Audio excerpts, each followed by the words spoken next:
If a watch needs a designer, then surely the universe and everything in it does too. Paley thought that proved God. Kant said that was impossible. William Paley had brought comfort to people's beliefs by reinforcing a tidy explanation for the apparent purpose and complexity in living things and the universe. God did it. But what if the design argument proves far less than its supporters think? Immanuel Kant attacked design arguments in the Critique of Pure Reason. He argued that design arguments completely fail. Consider this. A watch must be made by a watchmaker, sure, that makes sense, but the watchmaker didn't create the metal and the glass which make up the watch. The watchmaker used existing materials and just put them together in the right way.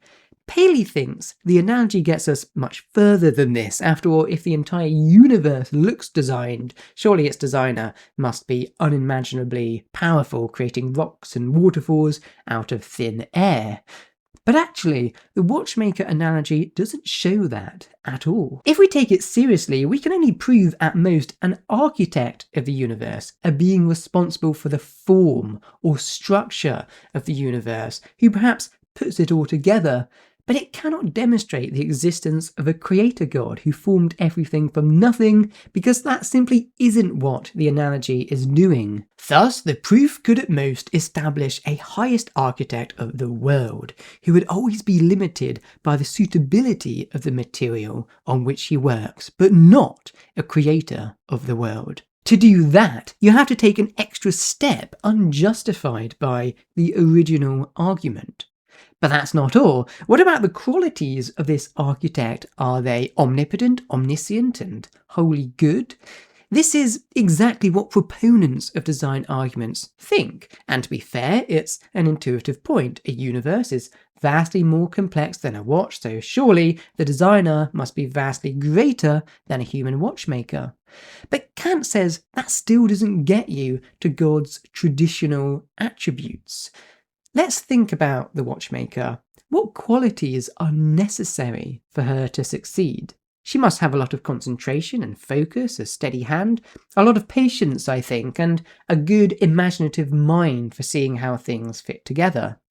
She doesn't need to be good at basketball, with a contagious sense of humour and a stellar voice for karaoke. The same applies to God, or the highest architect. He only needs the qualities sufficient for designing universes, which means he must be very clever, with incredible knowledge and power, sure, but it wouldn't necessarily follow that he is infinitely powerful and knowledgeable. He wouldn't have to be perfect, possessing all perfections. We cannot justify an omnipotent, omniscient, wholly good God through the design argument. The argument simply doesn't get you that far.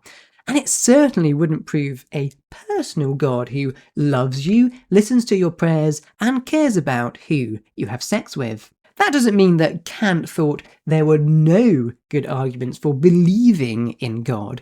He provided a sort of moral argument for God and appears to have been a believing Christian. But Kant's point is that there are limits to our knowledge of what we can prove with our intellect and with our experience. God, if he exists, lies beyond those limits. Design arguments fail because, as an a posteriori argument, they depend upon our experience for their success. But since God lies beyond our experience, we can never get there. Design arguments fail before they've even started. So, Paley wasn't entirely wrong. I mean, watches do need watchmakers, but for Kant, Paley can never bridge the gap between experience and God. If you enjoyed this one, like and share with your philosophy friends. Thanks for watching, and see you next time.